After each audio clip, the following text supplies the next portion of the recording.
Kemarin Bang Egy sudah dapat teror psikologis, dikabarkan meninggal, alhamdulillah sehat walafiat.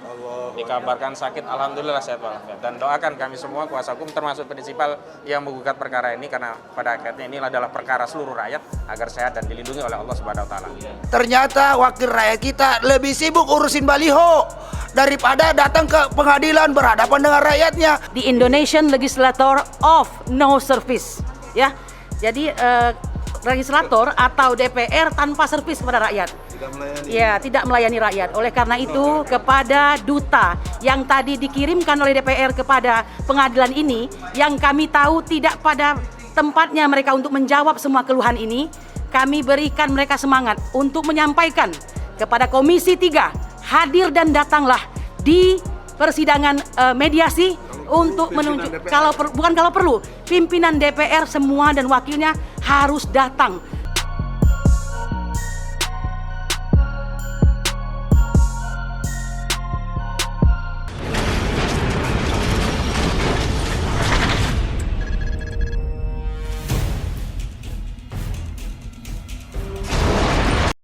A'udzubillahi minasyaitonirrajim. Bismillahirrahmanirrahim. Alhamdulillahirabbil alamin, arrahmanirrahim, maliki yaumiddin. Assalamualaikum warahmatullahi wabarakatuh. Kita biasakan selalu membesarkan Allah di antara semua yang ada. Allahu Akbar. Allahu Akbar. Allahu Akbar. Artinya apa? Presiden, gubernur, menteri, ketua pengadilan, semua diri kita yang besar. Dalam kesempatan sidang sekarang ini dari Pengadilan Negeri Jakarta Pusat, kami perkara 265 ya, kaitannya dengan gugatan terhadap DPR RI. Ada persoalan serius yang tadi terjadi di ruang sidang. Singkat cerita, mulai dari koordinator advokat bicara dan nanti selanjutnya. Terima kasih.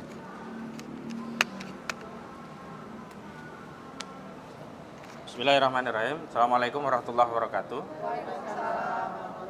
Tadi dalam proses mediasi kita selaku penggugat rakyat ini sudah menyampaikan kepada mediator dan juga kepada tergugat DPR RI beberapa hal. Yang pertama terkait kehadiran sesuai dengan Perma tentang mediasi nomor 1 tahun 2014, kami tetap mengharapkan prinsipal DPR RI tadi, Puan Maharani, kemudian Dasko, kemudian Muhaimin Iskandar, termasuk Rahmat Gobel dan juga yang lainnya agar hadir, karena di dalam proses mediasi itu diharapkan prinsipal hadir sehingga kalaupun ada tawaran-tawaran mediasi akan mampu langsung dieksekusi, karena pihak prinsipal itulah yang punya kepentingan langsung.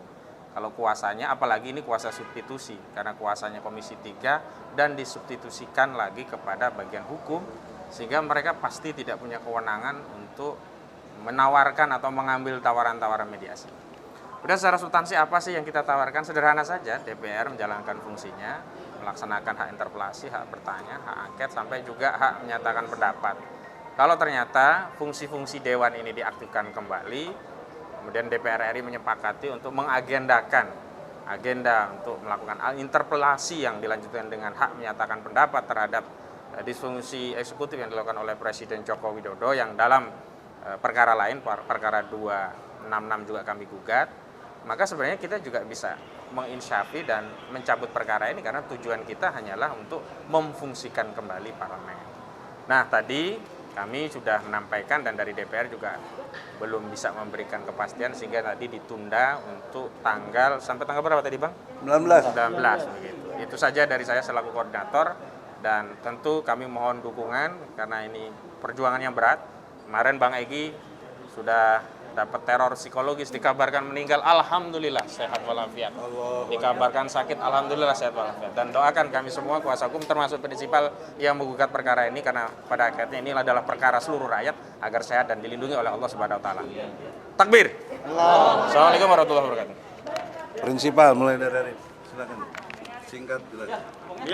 Assalamualaikum warahmatullahi wabarakatuh. kami prinsipal ini hari merasa kecewa karena harapan kami sesuai janji yang sidang minggu lalu akan membawa tanda tangan basah dari ketua dan prinsipal yang lain, tapi hari ini yang datang cuma kuasa hukum, biro hukum. Jadi bukan dari Komisi 3 yang seharusnya Komisi 3 yang menghadiri. Ya kan? Jadi sidang ditunda untuk sampai tanggal 19 dan janjinya katanya akan menghadirkan. Ya kan? Nah, sekarang DPR fungsikan sebagai DPR, jangan cuma pada saat butuh suara kita dikejar-kejar. Setelah duduk enak, harapan kita tidak didengar, ya tidak tahu diri. Gitu. Jadi harapan kami mudah-mudahan sidang tanggal 19 kami sebagai prinsipal, karena ini bukan cuma di Jakarta, kami butuh PCR. PCR itu sangat mahal, tiket ke sini juga mahal. Jadi mohon Ketua DPR fungsikan dirinya, dengar harapan kami, dengar inspirasi kami. Mungkin dari Makassar. Kami dari Makassar ya, itu PCR 900.000, tiket 750.000, belum lagi surat izin, RT RW, semuanya pakai duit. Ya, setelah datang ke sini tidak sesuai dengan harapan kami, jadi kami sangat kecewa. Jadi mana fungsi sebagai anggota DPR ini? Itu dari saya. Assalamualaikum warahmatullahi wabarakatuh. Bismillahirrahmanirrahim. Assalamualaikum warahmatullahi wabarakatuh. Waalaikumsalam. Saya Daeng Wahidin, salah satu prinsipal dari Kerawang. Sebenarnya hari ini saya sangat kecewa dengan DPR RI yang harusnya berani berhadapan dengan rakyatnya sebagai orang-orang yang diwakilinya, namun hari ini tidak bisa hadir di tempat yang terhormat ini, yaitu di pengadilan. Nah, dalam hal ini juga membuktikan bahwa DPR RI, terutama para jajaran ketua dan wakil ketua, adalah barisan-barisan pengecut karena takut berhadapan dengan rakyatnya di pengadilan. Itu yang pertama. Yang kedua adalah bahwa ketua-ketua dan wakil-wakil ketua DPR ini sebagai tokoh masyarakat yang harusnya menjadi suri toladan rakyat Indonesia, hari ini telah memberikan edukasi yang tidak baik kepada rakyat Indonesia karena tidak hadir di pengadilan. Di mana-mana menghimbau sadar hukum, sadar hukum. Anda sendiri tidak taat hukum, datang ke pengadilan aja takut. Itu pendidikan buruk bagi penegakan hukum di Indonesia.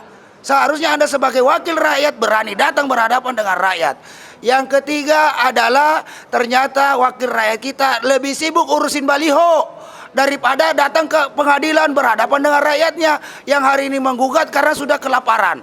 Sudah banyak pekerja-pekerja di Indonesia yang menjadi korban PHK, dirumahkan, gajinya dipotong. Belum lagi para pedagang-pedagang kecil yang tokonya sudah tutup karena kurang pembeli.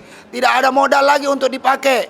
Banyak lagi pengusaha-pengusaha kita UMKM yang berjatuhan, kolaps gara-gara PPKM darurat. Di tengah PPKM level 4 yang diperpanjang ini, malah kemarin Luhut datangkan tenaga kerja asing dari Cina. Ini sama sekali benar-benar sudah melukai perasaan dan hati rakyat Indonesia. Jadi untuk itu dan untuk itu saya minta kepada yudikatif, Anda harus benar-benar menjadi yudikatif yang benar dan adil. Karena disinilah rakyat mencari keadilan. Hukum yang tertinggi itu adalah keadilan. Di mana lagi rakyat akan mencari keadilan? Nah, apabila gugatan kami ini yang sudah banyak bukti-bukti otentik bahwa pemerintahan hari ini berikut dengan DPR RI sudah melanggar konstitusi, jika gugatan kami ini dikalahkan atau ditolak, maka patut diduga bahwa yudikatif, eksekutif, legislatif sudah berkonspirasi tidak menegakkan hukum di negara kesatuan Republik Indonesia dan mengabaikan seluruh kepentingan rakyat Indonesia. Untuk itu, rakyat harus bangkit melawan untuk tegaknya rakyat sebagai pemilik kedaulatan negara kesatuan Republik Indonesia. Demikian dari saya. Assalamualaikum warahmatullahi wabarakatuh. Allahu Akbar. Hidup rakyat, hidup buruh, merdeka. Silakan. Assalamualaikum warahmatullahi wabarakatuh. Saya cuma mengingatkan kepada semua anggota DPR RI. Kalian duduk karena kalian mengemis-ngemis kepada rakyat. Dan setelah kalian duduk dengan cara yang melanggar moral, kalian disumpah di atas Al-Quran. Al-Quran itu sesuatu yang tertinggi di antara yang ada. Nah, kalau kalian mengkhianati Al-Quran dengan sumpahnya, Allah tidak segan-segan akan mencabut nikmat kalian. Itu aja yang bisa saya sampaikan.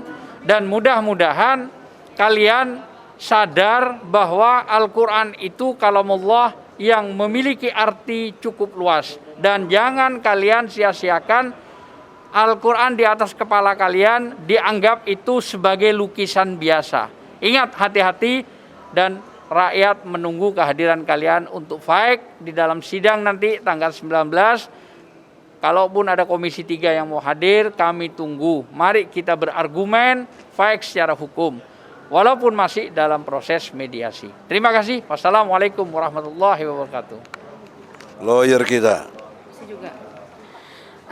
Rakyat dan bangsa Indonesia seluruhnya, kita pernah mendengar kemarin sebuah mahkota diberikan oleh mahasiswa UI ya dan mahasiswa lainnya kepada Presiden Jokowi, yaitu the King of Lip Service.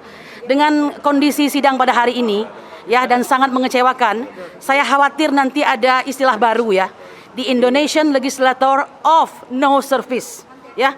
Jadi legislator atau DPR tanpa servis kepada rakyat.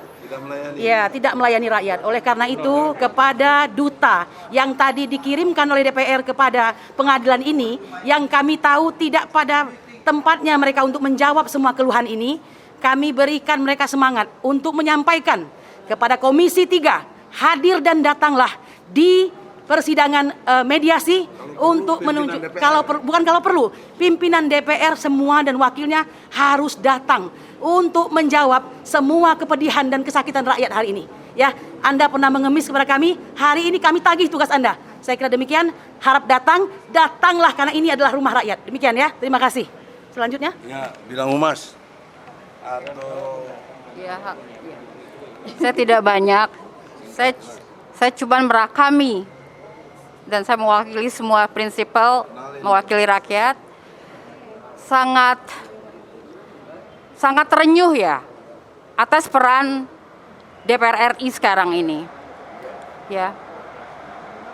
Kami mengajukan PR sekarang ini kepada DPR RI, yaitu kok bisa bablas semua kebijakan-kebijakan yang menyengsarakan rakyat saat ini.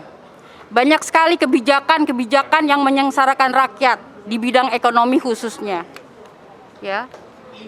Kebijakan ketenagakerjaan bagi Indonesia. Satu. Itu mungkin disebabkan oleh peraturan kementerian dari Kemenkumham ya. Nah, itu harus segera dirubah. Ya. Bagaimana pekerja-pekerja asing Cina kok bisa datang ke Indonesia? Di satu sisi rakyat Indonesia banyak yang di PHK. Terima kasih. Kedua, banyak sekali kebijakan yang lainnya, yaitu kebijakan hutang yang dilakukan oleh presiden kita. Kok bisa bablas juga? Dan banyak lagi kebijakan-kebijakan Omnibus Law, kebijakan HIP, semua yang sangat rakyat Indonesia sangat heran ya, kok bisa. Nah, ini mungkin PR bagi DPR RI, kok bisa semua peraturan ini bisa bablas. Ini merupakan tugas dari DPR RI, kami pikir ya. Saya tahu sumbernya adalah yang duduk di DPR RI ini adalah semua adalah partai pro pemerintah. Tugas partai juga penting. Bagaimana bisa mendudukkan anak-anaknya di sana, seperti itu. Ya, demikian dari kami, semoga PR yang kami berikan kepada DPR RI ke depan untuk Indonesia berdaulat akan lebih didengar dan segera dilaksanakan dengan sebaik-baiknya. Terima kasih.